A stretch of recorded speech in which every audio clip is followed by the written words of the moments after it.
Kalau kita bicara bekerja di project, itu 3 orang yang menurut gue nggak cocok kalau lo bekerja di project.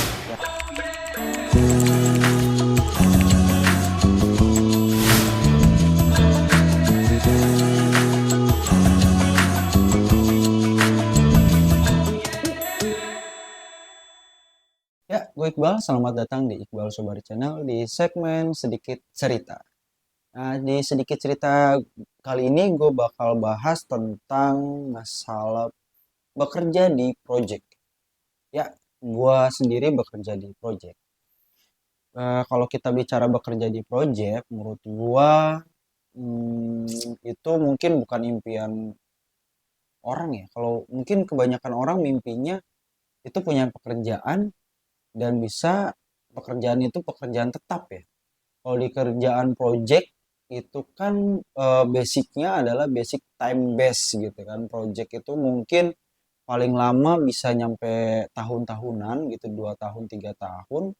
Tapi ya kalau misalkan project itu kita dapat project yang cuman sebentar gitu kan, cuman project kayak misalkan project maintenance atau project perbaikan suatu alat atau apalah gitu, project project yang short time gitu ya kan, itu bisa cuman 1 bulan 2 bulan, bisa juga 3 bulan. Kalau kita bicara bekerja di project gitu kan, menurut gua ada tipe 3 orang yang menurut gua nggak cocok kalau lo bekerja di project. Ya seperti tadi yang gue bilang ya, kalau bekerja di project kan time based, artinya waktunya itu tertentu gitu, nggak kayak kerjaan manufaktur atau pekerjaan yang lo jadi pegawai tetap. Kalau dibagi apa istilahnya kan ada PKWT, PKWTT tuh, ya kan? Kalau yang pekerja tetap kan PKWTT, hmm, apa perjanjian kerja waktu tidak tentu. Kalau lo kerja project kan biasa PKWT, apa perjanjian kerja waktu tentu, ya gitu ya kalau nggak salah. Nah, menurut gua ada 3 orang yang nggak cocok kalau lo bekerja di dunia project. Orang yang pertama menurut gua adalah orang yang nggak bisa ngatur finansial keuangan dengan benar. Karena yang namanya kerja project yang gua tadi bilang di awal itu adalah based on time. Artinya pekerjaan lo itu berdasarkan waktu gitu kan. Bisa setahun, bisa 7 bulan, bisa 5 bulan, bisa 3 bulan ya kan. Dan kalau lo orang yang nggak bisa ngatur finansial, menurut gua lo nggak cocok kerja di project. Walaupun di project itu biasanya gajinya itu lebih dari standar UMK ya, biasanya tergantung juga posisi lo di project sih. Kalau yang posisi kayak gua itu seorang welding inspector biasanya itu di atas UMK lah, 2 digit ke atas lah gitu. Tapi kan tetap karena pekerjaan lo time base, menurut gua kalau lo bukan orang yang bisa ngatur keuangan secara baik, kayak boros lah gitu kan, udah punya duit sedikit, apa namanya buat yang beliin hal-hal yang konsumtif lah, menurut gua lo nggak cocok kerja di project. Karena di project itu saat satu project selesai, kalau lo beruntung sih ya lo bisa dapat project selanjutnya ya kan. Tapi kalau lo lagi apes, lo bisa nganggur sebulan 2 bulan. Kalau lo nggak bisa ngatur finansial, menurut gue dalam waktu fase nganggur lo itu ya lo bakal banyak terjerat hutang gitu kan, pinjam sana pinjam sini akhirnya. Kalau misalkan memang lo apes-apesnya nggak bisa dapat kerjaan lagi kayak dulu tuh zaman covid ya kan. Zaman covid itu tuh menurut gua adalah zaman yang paling sulit dan paling mencekam lah buat orang-orang project, karena di situ project juga banyak yang dihentikan gitu kan, banyak perusahaannya juga yang jatuh segala macam. Nah, jadi buat tipe orang yang sulit mengatur finansial, menurut gua adalah orang yang gak cocok kerja di dunia project.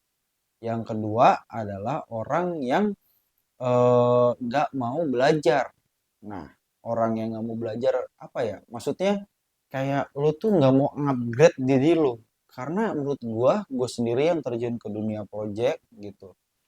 Gue sendiri selalu upgrade diri gue, yang awalnya nggak punya sertifikat gitu kan. Gue ngambil sertifikasi. Dan ngambil sertifikasi itu nggak murah. Gua total kalau nggak salah ya, sertifikasi total semua yang udah gua ambil itu sekitar hampir total ya sama sama biaya hidup pas ngambil sertifikasi ya. Satu sertifikat itu ada yang nyampe 20 juta, ada yang nyampe 15 juta gitu. Ya beda-beda lah. Jadi menurut gua totali aja gua untuk upgrade diri gua sampai sekarang itu mungkin hampir sekitar 30 sampai 40 juta lah mungkin ya. Sekitar segitu kalau misalkan gua total-total semua. Nah, bagi lo orang yang nggak mau upgrade diri, menurut gua juga kurang maaf banget, kurang cocok gitu kerja di project. Karena ya project itu tadi time base dan juga kita kan umur kan semakin tua itu semakin sulit kan dapat kerjaan kan. Nah, di dunia project kalau lo umurnya udah tua gitu kan dan lo nggak punya ya sertifikat pendukung lah gitu. Ya syukur-syukur kalau lo memang punya kemampuan yang apa istilahnya tanpa sertifikat pendukung pun lo punya kemampuan yang bisa dibuktikan itu di dunia project mungkin lo masih kepake. Tapi misalkan misalkan kita ambil contoh welder ya kan. Welder sendiri dia mungkin peak seasonnya welder itu di umur 37 lah 38 ya 40 tahunan ke atas itu mungkin untuk jadi seorang welder itu udah agak sulit ya dari segi fisiknya penglihatannya dan segala macamnya itu agak sulit. Nah kalau lo cuma saat umur muda lo seorang welder dan lo nggak mau upgrade diri lo misalnya ngambil sertifikasi ke welding supervisor atau welding inspector atau yang lainnya ya kalau lo udah tua kan agak sulit gitu untuk dapat kerjaan welder lagi ya memang yang gua lihat sih di project-project yang udah gua lewatin sih masih ada welder-welder yang umur 40-an cuman ya dengan saingan sekarang gitu kan banyak welder-welder muda yang juga hasil las-lasannya nggak lebih jelek daripada mereka ya bisa jadi mereka yang umurnya udah 40-an itu udah agak sulit untuk dipakai lagi kan gitu. Dan yang terakhir menurut gua adalah orang kalau di project itu harus orang yang pintar bersosialisasi. Kalau lo bukan orang yang pintar bersosialisasi, menurut gua, ya mending jangan jangan kerja di project deh.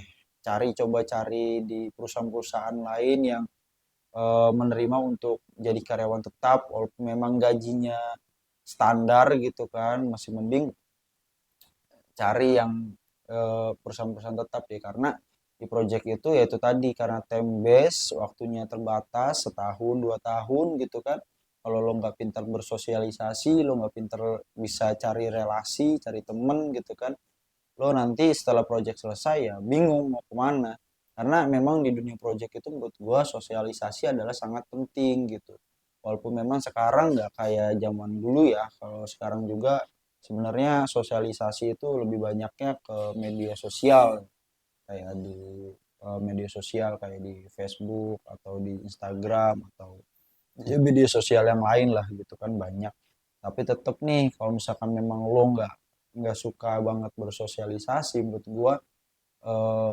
lo kurang cocok lah bekerja di dunia project itu tadi ya ada 3 orang yang menurut gue pribadi itu kurang cocok bekerja di dunia project kalau dipaksakan bekerja ya mungkin bisa aja tapi ya itu tadi nggak maksimal yang pertama tadi orang yang tidak bisa mengatur finansial yang kedua tadi orang yang nggak mau mengupgrade diri dan yang ketiga orang yang nggak bisa bersosialisasi nah mungkin itu aja gue pengen masukan dari lo coba komen di kolom komentar apa sih yang perlu gue bahas misalkan lo pengen bahas suatu tema tertentu gitu kan atau obrolan-obrolan ringan lah yang kayak gini-gini aja lo bisa coba tulis di kolom komentar nanti gue coba bawain gitu biar kita bisa sama-sama di segmen sedikit cerita ini kita bisa berbagi pengalaman dan cerita gitu gue Iqbal mungkin sampai sini aja see you on next video terima kasih